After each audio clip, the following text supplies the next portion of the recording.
সুপ্রিয় দর্শক, আসসালামু আলাইকুম। নিউজ 24 এর দুপুরের সংবাদে আপনাদেরকে স্বাগতম। প্রথমেই জানিয়ে দিচ্ছি সংবাদ শিরোনাম। প্রধান উপদেষ্টা হতাশ, ক্ষুব্ধ, পদত্যাগ নিয়ে আলোচনা। ডক্টর ইউনূসের পদত্যাগ তার জন্য আত্মঘাতী হবে, মন্তব্য ফরহাদ মজহারের। গভীর রাতে ফেসবুকে প্রেস সচিবের পোস্ট। অতীত বক্তব্যের জন্য দুঃখ প্রকাশ করে ঐক্য চাইলেন উপদেষ্টা মাহফুজ। ক্ষমা নয়, আগে পদত্যাগ করুন, দাবি রাশেদ খানের। যে কুমির ডেকে আনছেন তা আপনাদেরকেই খাবে, মন্তব্য আসিফ মাহমুদের। বৈষম্য বিরোধী ছাত্র সমন্বয়কদের দুপক্ষের সংঘর্ষ, আহত 4। চাঁদাবাজি ও সাইবার নিরাপত্তা মামলায় বৈষম্য বিরোধীর সাবেক 2 নেতা 2 দিনের রিমান্ডে। এতক্ষণ শুনছিলেন সংবাদ শিরোনাম। পুরো খবর পেতে ভিডিওটি শেষ পর্যন্ত দেখুন। সর্বশেষ সংবাদ পেতে চ্যানেলটি সাবস্ক্রাইব করুন। এবার বিস্তারিত। প্রধান উপদেষ্টা হতাশ, ক্ষুব্ধ, পদত্যাগ নিয়ে আলোচনা। দেশের বিরাজমান পরিস্থিতিতে ক্ষোভ ও হতাশা প্রকাশ করেছেন অন্তর্বর্তী সরকারের প্রধান উপদেষ্টা অধ্যাপক মোহাম্মদ ইউনূস। যদি ঠিকভাবে কাজ করতে না পারেন তাহলে প্রধান উপদেষ্টার পদ থেকে কি লাভ, সে কথাও বলেছেন তিনি। বৃহস্পতিবার দুপুরে উপদেষ্টা পরিষদের নিয়মিত বৈঠক শেষে অনির্ধারিত আলোচনায় দেশের সার্বিক পরিস্থিতি নিয়ে অন্য উপদেষ্টাদের সঙ্গে কথা বলেন অধ্যাপক মোহাম্মদ ইউনূস। সেখানে ক্ষোভ ও হতাশার কথা তুলে ধরেন তিনি। অন্তর্বর্তী সরকারের একাধিক উপদেষ্টা ও সরকারের উচ্চ পর্যায়ের একজন দায়িত্বশীল কর্মকর্তার সঙ্গে কথা বলে বিষয়টি নিশ্চিত হওয়া গেছে। উপদেষ্টা পরিষদের বৈঠকের পর প্রধান উপদেষ্টা অধ্যাপক মোহাম্মদ ইউনূসের সঙ্গে দেখা করেন জাতীয় নাগরিক পার্টির আহ্বায়ক নাহিদ ইসলাম। তিনি সন্ধ্যায় প্রধান উপদেষ্টার বাসভবন যমুনায় যান। সেখান থেকে বেরিয়ে নাহিদ ইসলাম রাতে বিবিসি বাংলাকে বলেন, অধ্যাপক মোহাম্মদ ইউনূস পদত্যাগের বিষয়ে ভাবছেন।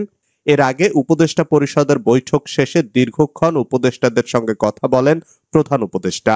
বৈঠকে উপস্থিত থাকা একাধিক সূত্র প্রথম আলোকে বলেন, ঢাকায় প্রতিদিন সড়ক আটকে আন্দোলন, সংস্কার সহ বিভিন্ন বিষয়ে রাজনৈতিক দলগুলোর মধ্যে ঐকমত্য না হওয়া, রাষ্ট্রীয় কাজে নানা পক্ষের অসহযোগিতার বিষয়টি আলোচনায় আসে।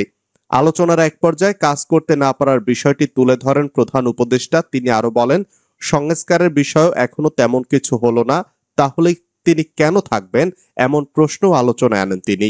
উপদেষ্টা পরিষদের ওই আলোচনায় উপস্থিত থাকা সূত্রগুলো আরো জানায়, এক পর্যায়ে প্রধান উপদেষ্টা তাদের বলেন তারা যেন আরেকটি অন্তর্বর্তী সরকার গঠন করেন, কারণ তিনি চলে যেতে চান।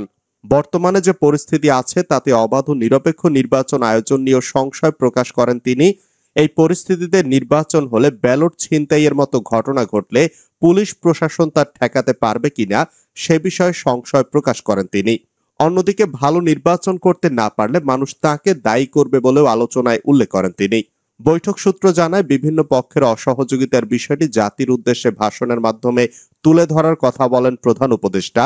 এক পর্যায়ে তার ভাষণের একটি খসড়াও তৈরি করা হয়, তবে শেষ পর্যন্ত ভাষণের বিষয়ে সিদ্ধান্ত হয়নি।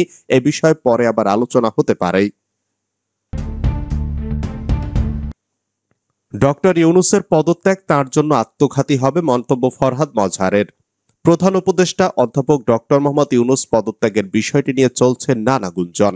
এরই মধ্যে বিষয়টি নিয়ে ফেসবুকে একটি পোস্ট দিয়েছেন কবি ও চিন্তক ফরহাদ মজহার। পোস্টে তিনি বলেছেন, ডক্টর ইউনূস পদত্যাগের ইচ্ছা প্রকাশ করে ভুল করেছেন। পদত্যাগ করা হবে তার ব্যর্থতা, তার জন্য আত্মঘাতী। পোস্টে তিনি লিখেছেন, ডক্টর ইউনূস পদত্যাগের ইচ্ছা প্রকাশ করে ভুল করেছেন।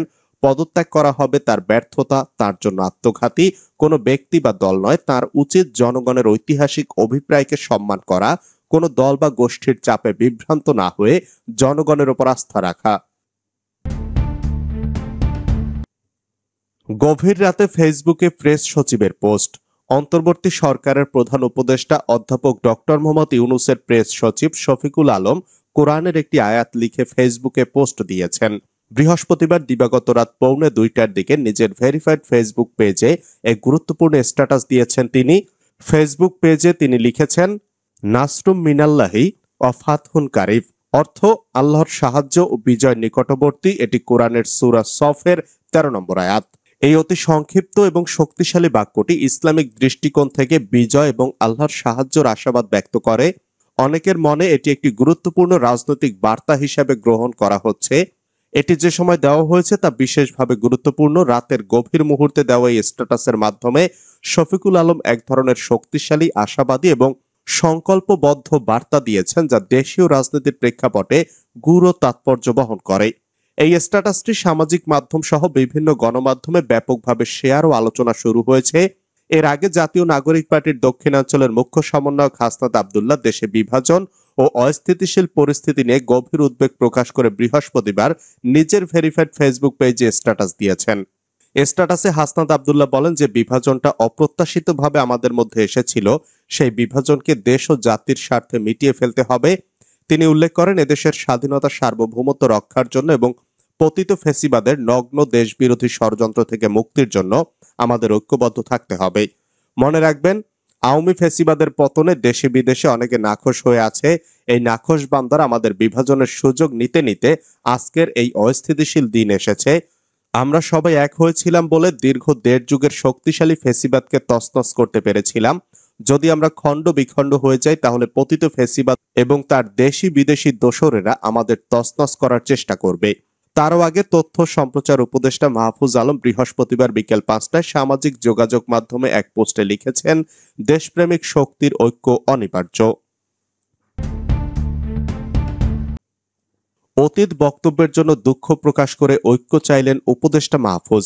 নিজের বিভাজনমূলক বক্তব্য ও শব্দ চয়নের জন্য এবার আন্তরিকভাবে দুঃখ প্রকাশ করেছে তথ্য ও সম্প্রচার উপদেষ্টা মাহফুজ আলম। বৃহস্পতিবার বিকালে নিজের ভেরিফাইড ফেসবুক পেজে এক পোস্টে দেশপ্রেমিক শক্তির ঐক্যের ডাক দেন তিনি।